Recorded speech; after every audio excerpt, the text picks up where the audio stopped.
Quer um estudo completo e profundo das Sagradas Escrituras? Conheça a Bíblia de Estudo Holman e surpreenda-se. Esta Bíblia foi projetada para que cada recurso esclarecedor esteja na mesma página com o texto bíblico ao qual se refere.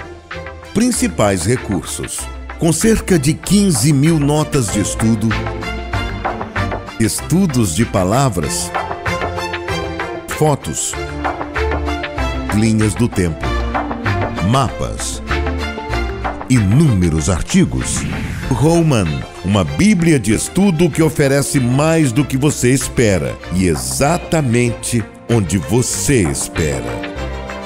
Adquira agora mesmo na livraria mais próxima de você. Mais um produto com a qualidade CPAD.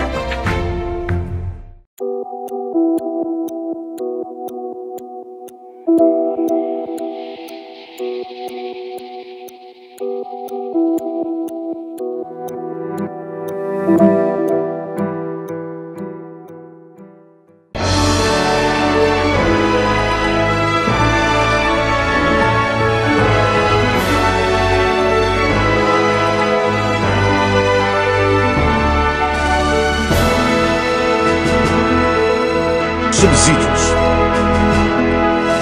Lições Bíblicas Jovens. Lição 8. O papel do líder e a convivência cristã. A paz do Senhor, prezado professor, prezada professora da escola dominical da sala de jovens. Chegamos à 8ª lição, basicamente a última lição da primeira carta do apóstolo Pedro, e o tema de hoje é o papel do líder e a convivência cristã. Como nós já havíamos afirmado em lições anteriores, a carta de Pedro, a primeira carta, é uma carta muito abrangente. Ela toca em vários assuntos da fé cristã, mas também ela foi direcionada para vários grupos dentro da igreja, para esposas, esposos, para os cristãos de maneira geral, para os jovens, e nesse caso aqui nós vamos estudar com relação ao conselho ou aos conselhos de Pedro para os líderes da igreja e para os jovens especificamente, como eu mencionei. Falar sobre esse tema aparentemente não diga muito respeito à juventude, mas é algo que é crucial. Primeiro porque quando o jovem tem acesso a esse tipo de assunto, ele vai entender o contexto e o conceito também de liderança, e aqui eu estou falando sobre a liderança eclesiástica. E até mesmo ele, como alguém que um dia poderá ocupar essa posição de liderança. Aliás, é até importante aqui nós trazemos esse conceito. O conceito de liderança não diz respeito necessariamente a um cargo, embora que nesse nosso estudo tem uma aplicação bem específica aplicada à igreja, mas é possível exercer uma posição de liderança independentemente do cargo que a pessoa ocupe.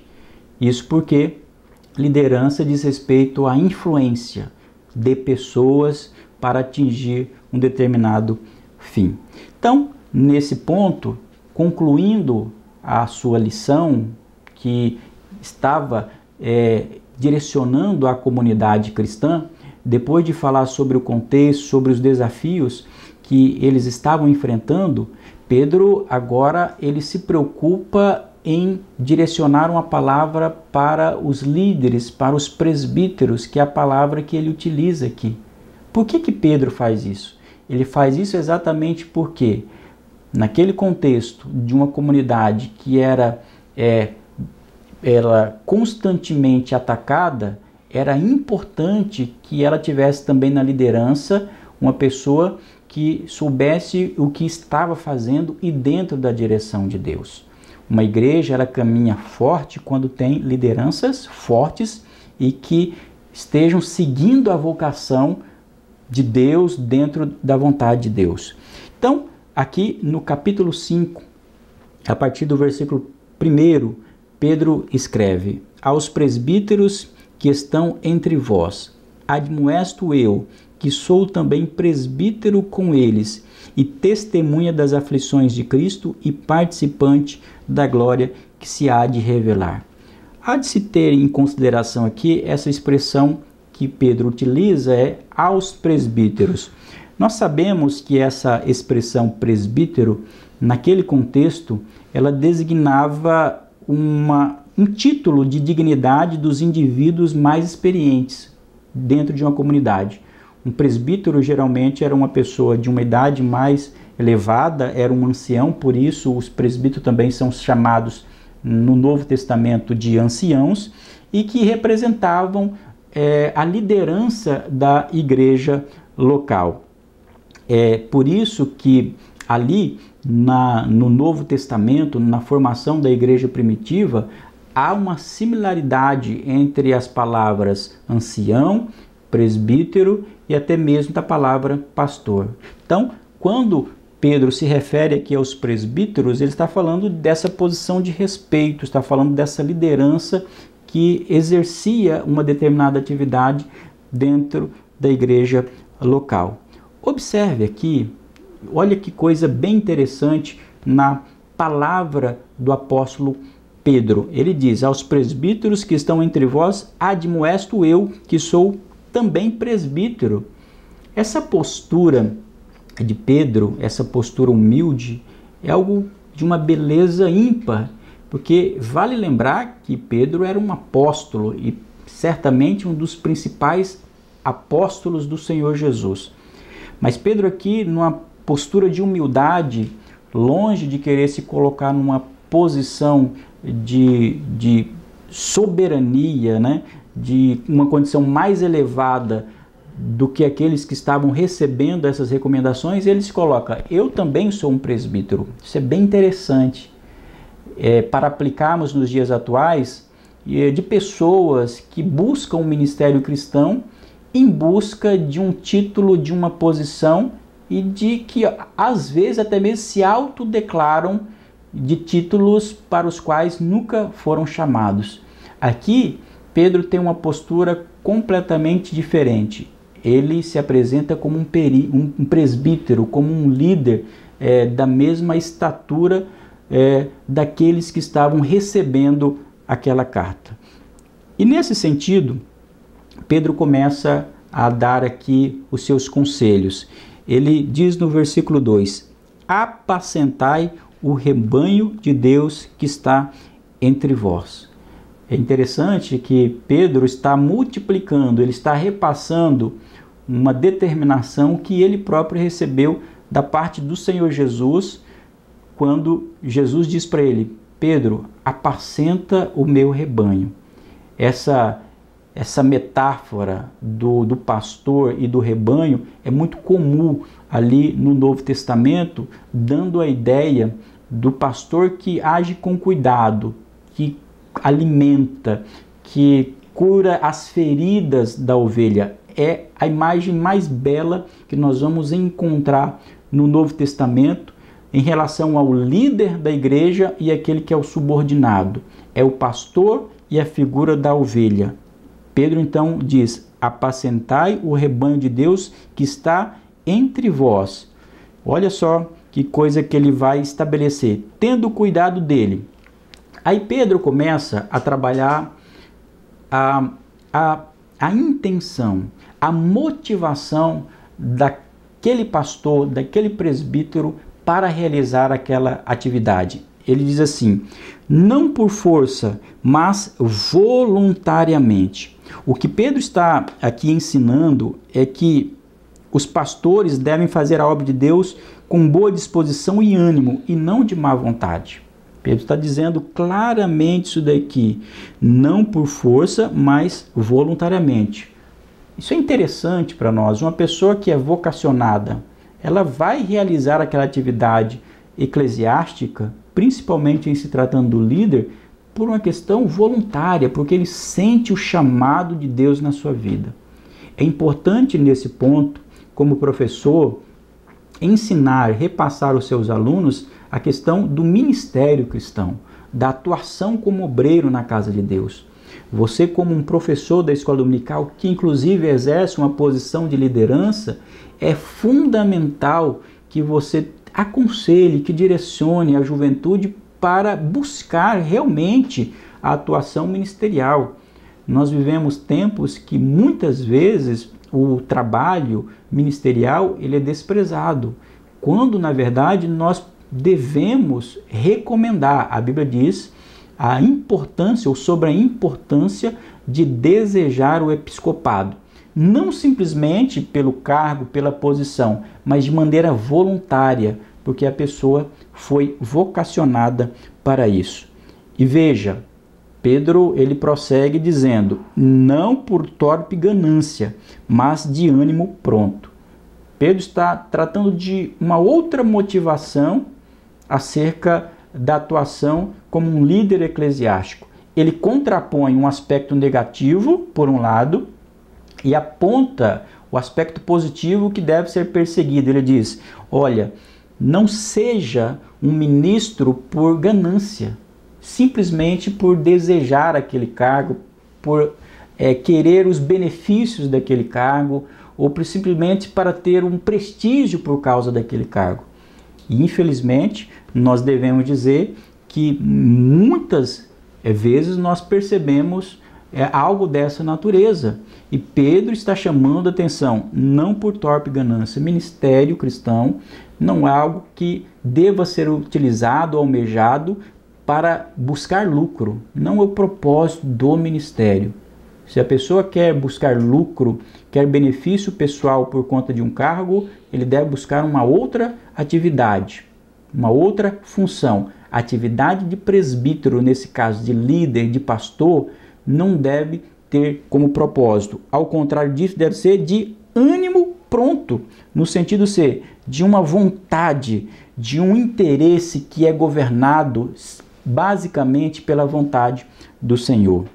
E daí, Pedro ainda vai prosseguir para dizer o seguinte, quando ele destaca, nem por torpe ganância, mas de ânimo pronto. Aí no versículo 3, nem como tendo domínio sobre a herança de Deus, mas servindo de exemplo do rebanho. Aqui o que nós vamos perceber é que Pedro ele destaca que não pode ser através de um domínio, ou seja, para destacar que a comunidade cristã, que a igreja não pertence àquela pessoa. Ele não domina.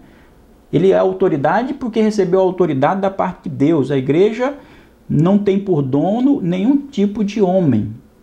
Não é nenhum homem. A figura que se estabelece no pastor é da autoridade. Pedro está recomendando aqui exatamente isso.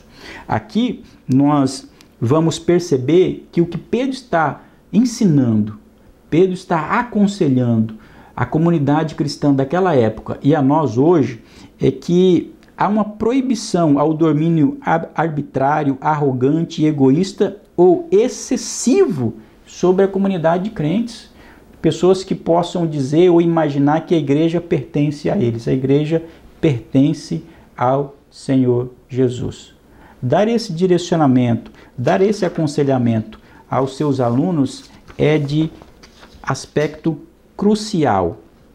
Perceba, depois de aconselhar os líderes, os presbíteros aqui, realmente os pastores, Pedro também vai ter uma palavra, um aconselhamento especial, específico aos jovens. Ele faz isso no versículo 5, quando ele diz da seguinte maneira: semelhantemente, vós jovens, sede sujeitos aos anciãos, e sede todos sujeitos uns aos outros, e revestivos de humildade, porque Deus resiste aos soberbos, mas dá graça aos humildes. Aqui, o que nós percebemos? Qual o ensinamento que nós extraímos aqui dessa passagem e que você pode trabalhar com seus alunos? Primeiro, a questão da sujeição, da obediência aos anciãos. Aqui existem duas possibilidades de interpretação aqui dessa afirmação de Pedro. Primeiro, da sujeição dos jovens em relação aos mais velhos. Aqui, primeiramente, nós podemos fazer essa interpretação. E esse ponto é algo que nós podemos aplicar na nossa juventude, ou para a nossa juventude. Nós vivemos uma época, uma era em que há uma desvalorização, um desapreço por aqueles que têm uma idade mais elevada, principalmente em relação àqueles que são idosos. Aqui nós temos um princípio de vida que o mais novo deve respeitar aquele que é mais velho. Então é nesse sentido aqui que nós podemos entender essa afirmação de Pedro. Mas há um sentido básico aqui que também podemos entender que a sujeição aqui é dos anciãos no sentido de pastores, no sentido de presbíteros. Então Pedro está dizendo aqui para a juventude o seguinte: sujeitai-vos, obedeçam aos vossos pastores, porque eles receberam a autoridade da parte de Deus. Por que Pedro estaria dando esse conselho especialmente aos jovens? Por uma razão muito simples, e é oportuno que você reflita, dialogue com seus alunos sobre esse tema. Porque, como é comum na juventude, é aquela fase de rebeldia, de consideração ou de desconsideração das autoridades e das ordens que são estabelecidas. Não é sem razão que, a partir da adolescência, chegando na juventude, é considerado os chamados rebeldes sem causas, porque ele se rebela, ele contesta, ele questiona, mesmo sem saber o motivo pelo qual está questionando.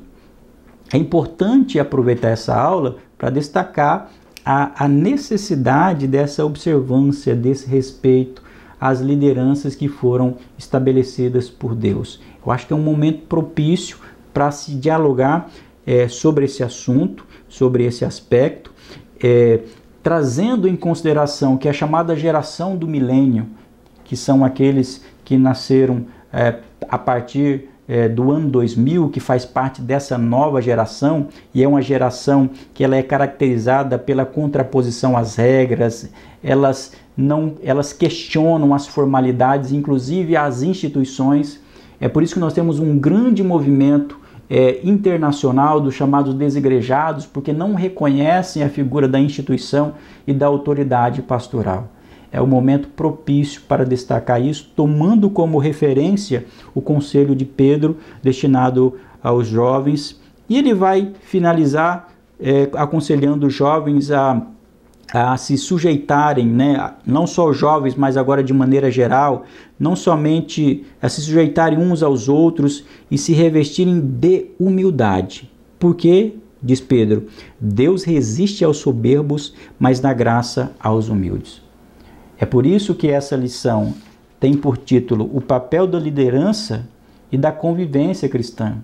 Porque para termos uma boa convivência, uma comunidade fraterna, segura e confiante, é essencial isso, que haja um revestimento de humildade. Por quê? Porque Deus resiste aos soberbos, mas dá graças aos humildes. Que essa lição seja uma lição rica, com essa abertura que ela proporciona para você poder trazer esses conselhos para os seus alunos. Aproveite também para avaliar você como professor, a posição que você ocupa como educador, como uma pessoa que influencia. Você também é um líder. Você tem sido de fato um líder? Faça essa reflexão e trabalhe cada vez mais para você desenvolver os seus conhecimentos, as suas habilidades e as suas atitudes como um educador que glorifica ao Senhor através do seu trabalho na obra de Deus. Que Deus abençoe o seu ministério e eu espero revê-lo na próxima lição, quando nós iremos dar início ao estudo da segunda carta que Pedro escreve. Até lá!